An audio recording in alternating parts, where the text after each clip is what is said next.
नमस्कार. आजचा आपला टॉपिक आहे व्हॉइस म्हणजे प्रयोग. व्हॉइसचे दोन प्रकार, ॲक्टिव्ह व्हॉइस आणि पॅसिव्ह व्हॉइस. ॲक्टिव्ह व्हॉइस म्हणजे कर्तरी प्रयोग आणि पॅसिव्ह व्हॉइस म्हणजे कर्मणी प्रयोग. या व्हॉइसचा उपयोग स्पर्धा परीक्षेसाठी आणि विशेषतः 10वीच्या एक्झाम बोर्ड जे असतं त्या एक्झाममध्ये 1 मार्कसाठी कंपल्सरी विचारलं जातं आणि स्पर्धा परीक्षेचा तर हा अत्यंत आवडीचा विषय आहे. तर आपण पाहूयात. एकूण 12 काळ, त्या 12 काळापैकी आपल्याला 8 काळामध्ये ॲक्टिव्ह टू पॅसिव्हमध्ये बनवता येतो. ठीक आहे. तर आपण त्या 8पैकी एक पाहूया सुरुवातीचा. म्हणजे आपल्याला ट्रिकी वेने जायचं आहे. सर्व 8च्या 8 असं म्हणजे आपण सूत्रपाठांतर करणे आणि ते लक्षात ठेवणे, ठीक आहे, काही काळापुरतं सूत्रपाठांतर होतील, परंतु त्या सूत्रापेक्षा आपण ट्रिक जी पद्धत आहे त्यानुसार आपण एका मिनिटाच्या आत ऑप्शन्स असतील तर त्याच्यामध्ये कशा पद्धतीने आपल्याला शोधता येईल, किंवा बिगिन विथ जर असा आला असेल तर त्याच्यामध्ये लिहिता कसं येईल हे आपण पाहूयात. ठीक आहे. तर पहा, एक उदाहरण या ठिकाणी म्हणून आपण मी या ठिकाणी दिलेलं आहे की सिम्पल प्रेझेंट टेन्स या 8पैकी एक या ठिकाणी दिलं आहे. साधा वर्तमान काळ. ठीक आहे. शी writes a letter.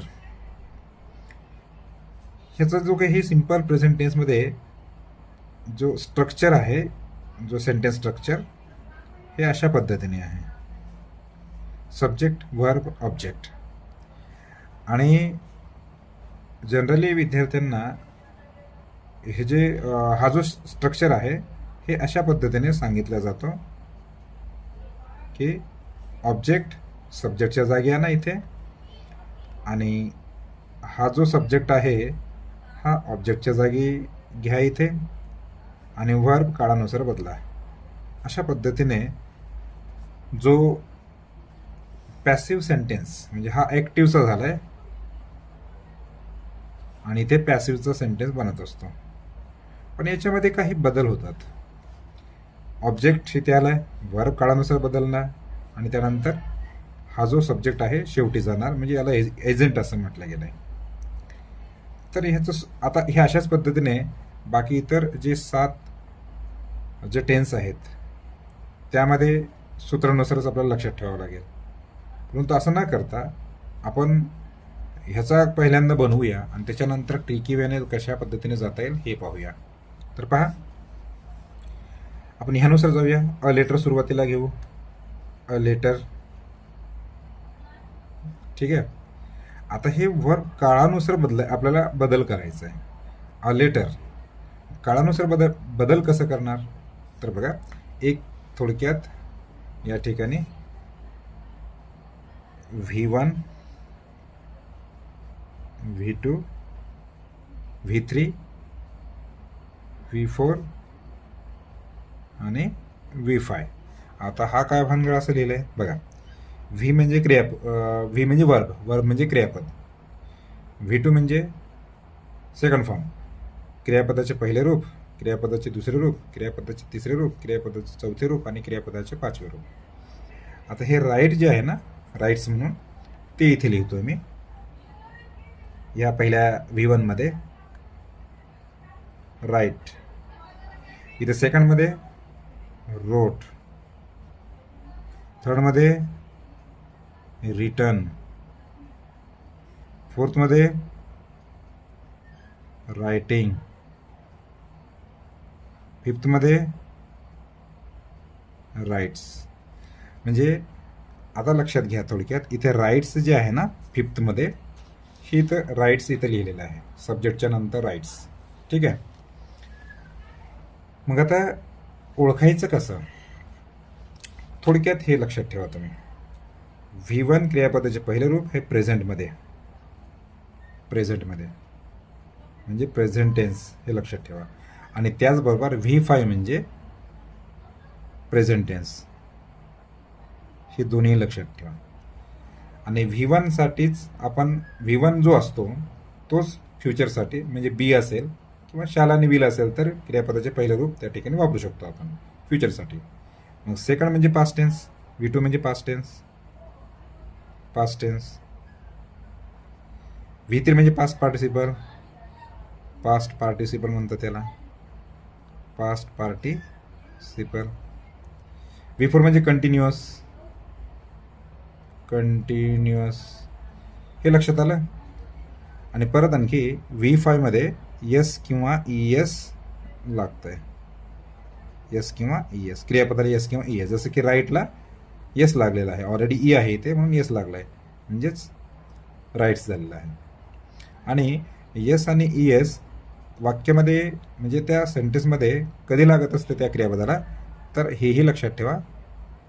He, she, it आणि एखाद्याचं नाव असं थर्ड पर्सन सिंग्युलर नाव जर असेल तर यस किंवा ES लागतं.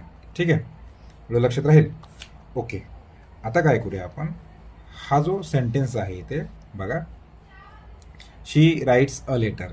इथे राईट्स आहे, आपण ऑब्जेक्ट सुरुवातीला घेतलं आहे अ लेटर.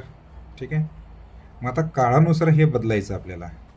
मग हे राईट्स कोणत्या काळामध्ये आहे इथे लक्षात आलं असेल तुम्हाला. आता प्रेझेंटमध्ये आहे का, पास्टमध्ये आहे का, पास्ट पार्टिसिपल आहे का, कंटिन्युअस आहे का, प्रेझेंट V5 मध्ये आहे. तर नक्कीच राईट्स म्हणजे V5 मध्ये आलेलं आहे. म्हणूनच शी राईट्स अ लेटर. तुम्हाला आता सांगितलं ही, शी, इट आणि एखाद्याचं थर्ड पर्सन सिंग्युलर नाव नसेल तर यस किंवा ES लागतं, म्हणजे शी राईट्स असं आलेलं आहे. ठीक आहे, पुढे काय, आता बघा, शी राईट्स अ लेटर. आणखी एक थोडक्यात यामध्ये आता काय बदल होतात ते पहा. परत आणखी एक बघा, पर्सनल प्रोनाउन्स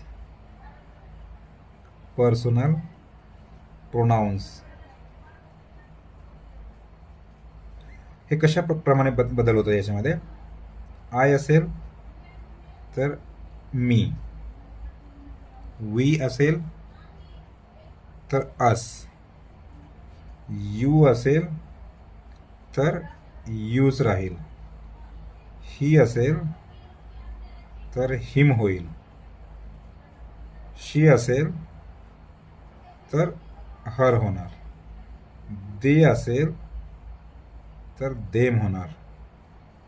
म्हणजे हे कन्वर्ट, हे ॲक्टिव्हमध्ये असेल आणि हे पॅसिव्हमध्ये बदल होणार. ठीक आहे, पण हे प्रोनाउन्स हे जे आहेत हे लिहिण्याआधी इथे सर्वांसमोर बाय येणार. ठीक आहे, बाय म्हणजे by me, by us, by you, by him, by her, by them. एखाद्याचं नाव असेल तर उदाहरणामध्ये राहुल, बाय राहुल. ठीक आहे, आणखी एक गोष्ट अजून एक लक्षात ठेवा. आता हा सर्वात महत्त्वाचा भाग, म्हणजे हे दोन्ही जे सांगत आहे मी फार महत्त्वाचा भाग आहे. बघा इथे एम, इज, आर, वॉज, वर, बी, बीइंग आणि बिन. एकूण 8 आहेत का बघा, 1 2 3 4 5 6 7 8. हे जे आहेत हे हेल्पिंग वर्ब्स प्रेझेंटमध्ये वापरतात. प्रेझेंट हे दोन्हीही पास्टसाठी, पास्ट टेन्स. बी हे फ्युचरसाठी, इथे लिहितोय फ्युचर. बीइंग हे कंटिन्युअस आणि बिन हे परफेक्ट.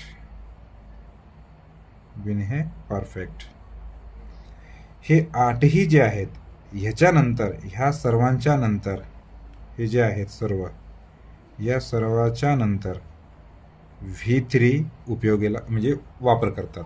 V3 म्हणजे काय तर बघा इथे जो तुम्हाला भाग दिलेला आहे पहा, V3 हे V3 म्हणजेच रिटर्न.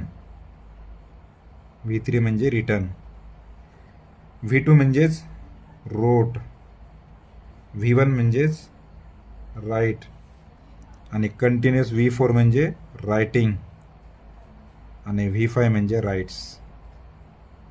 तर ह्यापैकी रिटर्न ह्याच्यानंतर म्हणजे am, is, are, was, were, be, being, been ह्यानंतर V3 आपल्याला लिहावंच लागेल.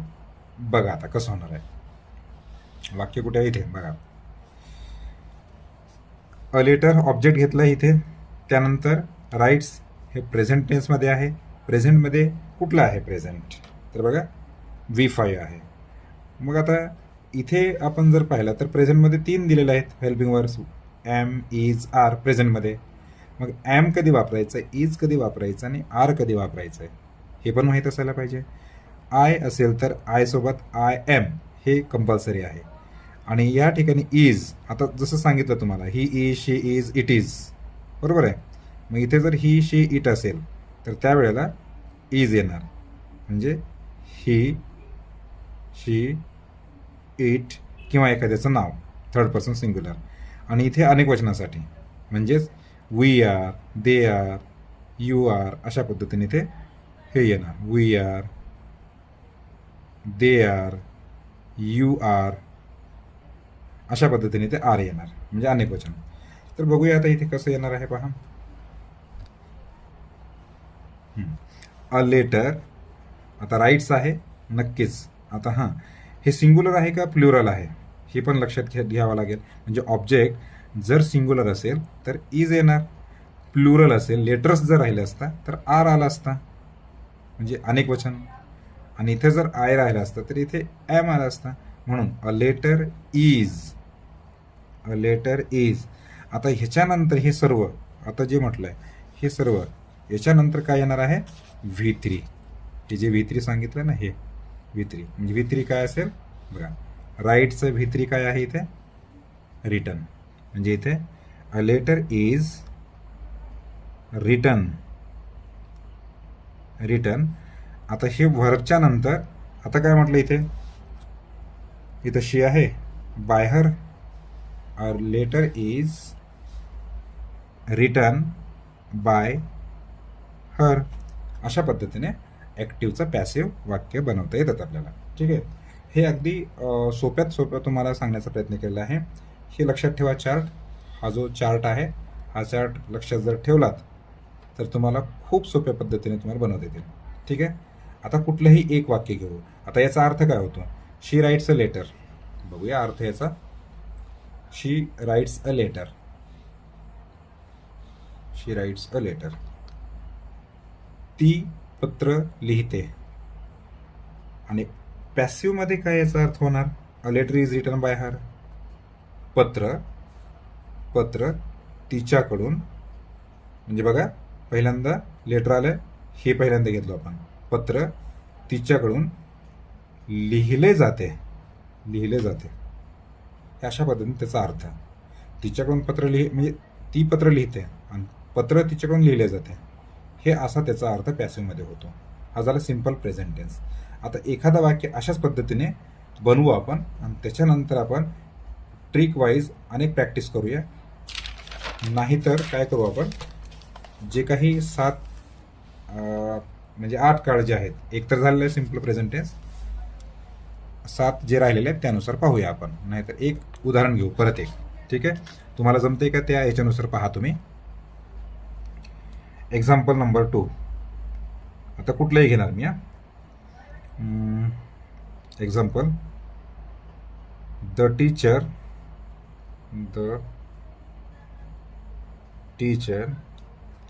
टीचेस.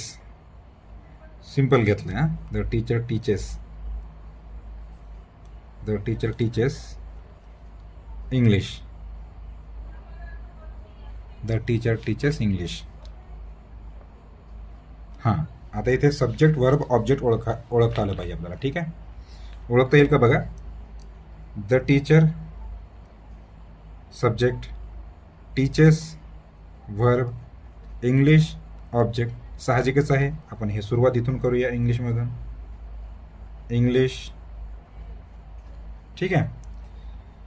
त्यानंतर काय, आता व्हर्ब महत्वाचा आहे या ठिकाणी. व्हर्ब कोणत्या काळामध्ये आहे यामध्ये बघा. ऑब्जेक्ट घेतलं सुरुवातीला आपण, ऑब्जेक्ट इंग्लिश, इंग्लिश. आता हे व्हर्ब जे आहे ना, टीचेस, परत यस लागलेला आहे, म्हणजे कोणत्या याच्यामध्ये आलेलं आहे? V5 मध्ये. ठीक आहे. कुठल्याही याच्यामध्ये येऊ द्या, म्हणजे फर्स्ट असेल, सेकंड आहे, थर्ड असेल, कुठल्याही याच्यामध्ये, किंवा फोर्थ असेल आय एन जी असलेला, ह्याला कन्वर्ट कुठे करायचं आपल्याला, V3मध्ये कन्वर्ट कुठे करायचं आहे, V3मध्ये. ठीक आहे. तर बघा इंग्लिश, आता हे सिंग्युलर आहे का प्लुरल आहे, सिंग्युलर, इंग्लिश म्हणजे सिंग्युलर आलं आहे, म्हणजेच इंग्लिश इज म्हणजे प्रेझेंटमध्ये आहे, आपल्याला इज घ्यायचं आहे, ॲम इज आर पैकी, म्हणजे इंग्लिश इज. आता हे टीचर्सचं काय, टॉट येणार, V3, TAUGST, टॉट.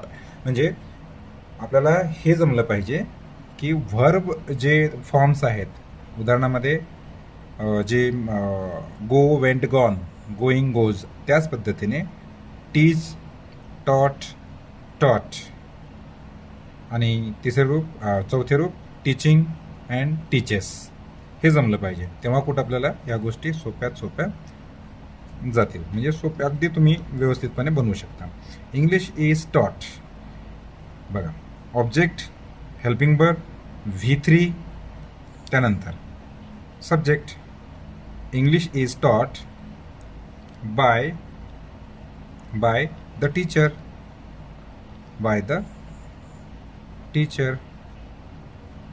बनलं वाक्य. म्हणजे द टीचर टीचेस इंग्लिश, याचा अर्थ काय, द टीचर टीचेस इंग्लिश म्हणजे शिक्षक इंग्रजी शिकवतात, बरोबर आहे. आणि इथे काय, English is taught by the teacher, इंग्रजी म्हणजे बघा सुरुवातीला हेच घेणार आपण, इंग्रजी शिक्षकाकडून शिकवले जाते. हे अशा पद्धतीने टेन्सेस आणि त्याचं कन्वर्ट आपल्याला पॅसिव्हमध्ये करता येतं. ठीक आहे. एखादं उदाहरण पाहूया, बघू जमतंय का तुम्हाला, प्रयत्न करा. अगदी सोपं उदाहरण देतो. एक्झाम्पल, काय देऊ बघा, okay, he reads a book, simple दिलं आहे. आता ही रीड्स अ बुक, याच्या आधी दिलं होतं का मी, नाही, a letter is, okay, he reads a book, same आहे. अ लेटर, जे हां, शी रीड्स, काय कुठलं होतं आपलं example, yes, okay, she writes a letter असं होतं. आता he reads a book, simple आहे अगदी. काय करायचं आहे, अ बुक पहिल्यांदा घ्या, अ बुक कोणत्या काळामध्ये आहे, परत या ठिकाणी एस लागलेला आहे, म्हणजेच प्रेझेंटमध्ये आहे. Am is are, a book singular आहे का प्लुरल, सिंग्युलर आहे, मग इजच येणार या ठिकाणी. अ बुक इज, रीड्स आहे, याचं तिसरं रूप काय होणार, रीड, रेड, रीड, म्हणजे परत या ठिकाणी रीडच येणार. A book is read by him, बघा बनलं वाक्य. ही रीड्स अ बुक, तो पुस्तक वाचतो, बरोबर आहे, तो पुस्तक वाचतो. आणि इथे अ बुक म्हणजे पुस्तक त्याच्याकडून वाचले जाते, बनले वाक्य. हे आपण पाहिलंय सिंपल प्रेझेंट टेन्स. एक वाक्य देतो, प्रेझेंट कंटिन्युअस टेन्स, बघूया जमतंय का बघूया. एक्झाम्पल बघा, present continuous, okay, present continuous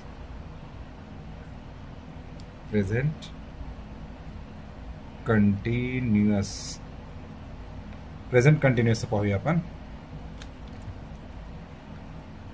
example, present कंटिन्युअसमध्ये, okay, she is writing a letter, she is writing a letter, बघा आता इथे कंटिन्युअस आहे. Subject she, is helping verb, a letter object, नक्कीच अ लेटर सुरुवातीला येणार, अ लेटर. आता या ठिकाणी इज आहे, तर इज ऑलरेडी आपल्याला घ्यावंच लागेल. अ लेटर इज, कुठलंही वर्ब असेल याचं थर्ड रूपमध्ये आपल्याला V3 मध्ये कन्वर्ट करायचं आहे, परंतु इथे ING आहे, कंटिन्यूअस जर असेल तर इथे तुम्हाला सांगितलं पहा, एक वाक्य दिलेलं होतं या ठिकाणी. हे जे आहे ना, कंटिन्यूअस जर असेल तर बिईंग वापरायचं आहे. कुठलं आहे, पास्ट टेन्स असेल किंवा प्रेझेंट असेल. कंटिन्यूअस असेल इथं लिहिलं आहे बघा, कंटिन्यूअससाठी पॅसिव्ह बनवत असताना. ओके, लक्षात आलं. आता बघूया. अ लेटर इज कंटिन्यूअस आहे, बिईंग घ्या, being. A letter is being. आता V3 बनवायचं काय ना, write wrote written, written write wrote written by कोणाकडून, हर. झालं, वाक्य बनलंय. म्हणजे she is writing a letter, ती पत्र लिहित आहे, बरोबर आहे. मग आता हे पॅसिव्हमध्ये पहिल्यांदा हे पत्र तिच्याकडून, बघा, पत्र तिच्याकडून लिहिले जात आहे, लिहिले जात आहे. हे कंटिन्युअस. एक परत आणखी एक पाहूया आपण. कुठलं पाहूया आता, प्रेझेंट परफेक्ट. प्रेझेंट हे अशा पद्धतीने तुम्ही कुठलंही वाक्य बनवू शकता, फक्त इथे ऑब्जेक्ट यायला पाहिजे, ठीक आहे. Present perfect. प्रेझेंट परफेक्टमधलं एखादं उदाहरण, एक्झाम्पल. Present perfect. प्रेझेंट परफेक्टमध्ये काय देता येईल बघा. She has finished. Okay, she has finished homework. She has finished homework, ठीक आहे. होमवर्क. हॅज फिनिश्ड म्हणजे जेव्हा ज्या वाक्यामध्ये हॅज आणि क्रियापदाचे तिसरं रूप, हॅज असेल तर क्रियापदाचे तिसरं रूप नक्कीच असणार आहे, ठीक आहे. हे ओळखून घ्यायचं आहे. हॅव, हॅज, हॅड हे परफेक्ट असेल. हॅड हे पास्ट टेन्ससाठी, हॅव आणि हॅज हे प्रेझेंटसाठी. शी हॅज फिनिश्ड होमवर्क. आता हे प्रेझेंट परफेक्ट. परफेक्टमध्ये तुम्हाला काय सांगितलं होतं, इथे आणखी एकदा परत मी थोडंसं बॅक घेतो. कुठे गेलं, ओके. परफेक्ट म्हटलं की ते बघा, बिन आलाय, इथे बिन येणार, ठीक आहे. बिन येणार, बिन येणार. बघूया. She has been, no, she has finished homework. म्हणजे इथे सब्जेक्ट, हा वर्बचा भाग आणि हा ऑब्जेक्टचा भाग, ठीक आहे. ऑब्जेक्ट घेऊ सुरुवातीला आपण, होमवर्क. आता हॅज आहे, हॅज तर येणारच आहे, म्हणजे आपल्याला हॅव, हॅज, हॅड जे काही हेल्पिंग वर्ड्स असतील ते घ्यावं लागेल. शी हॅज बिन, इथे फक्त बिन लागणार. आता जे परफेक्टला म्हटलं ना आपण, बिन लागणार. She has been finished, already finished. बघा, फिनिश, फिनिश्ड, फिनिश्ड तिसरं रूप सेम आहे. She has been finished, she has been finished homework has been finished. Okay, हां, हे थोडंशी असं वेगळं बोललो तुम्ही. Homework has been finished by, by her. झालं. Homework has been finished by her म्हणजे काय, शी हॅज फिनिश्ड होमवर्क. ती गृहपाठ पूर्ण केली आहे, बरोबर आहे. तिने किंवा ती तिने गृहपाठ पूर्ण केली आहे, म्हणजे पूर्ण केले आहे. आता इथे काय होणार, गृहपाठ, गृहपाठ, ठीक आहे. बघा कसं बनलं वाक्य. गृहपाठ तिच्याकडून म्हणजे पूर्ण करण्यात आले आहे, म्हणजे ते पूर्ण केलं आहे. हे अशा पद्धतीने आपल्याला हे जे परफेक्ट आहे ते वापरता येईल. समजलं का. बघा, शी हॅज फिनिश्ड होमवर्क, तिने काम म्हणजे होमवर्क पूर्ण केले आहे. Homework has been finished by her म्हणजे गृहपाठ तिच्याकडून पूर्ण केले गेले आहे, असं ठीक आहे. हां, पूर्ण केले गेले आहे. तर अशा पद्धतीने तिन्ही काळामध्ये आपल्याला पाहता येते. फक्त तुम्हाला गरज आहे हा जो चार्ट आहे, म्हणजे सूत्र पाठांतर करण्याची गरज नाही. हा जो चार्ट आहे ना, हे दोन्हीही हे लक्षात ठेवा. वर्ब ओळखा, ऑब्जेक्ट ओळखा, सब्जेक्ट ओळखा, ऑब्जेक्ट सिंग्युलर का प्लुरल आहे हे ओळखा, होऊन जाते, ठीक आहे.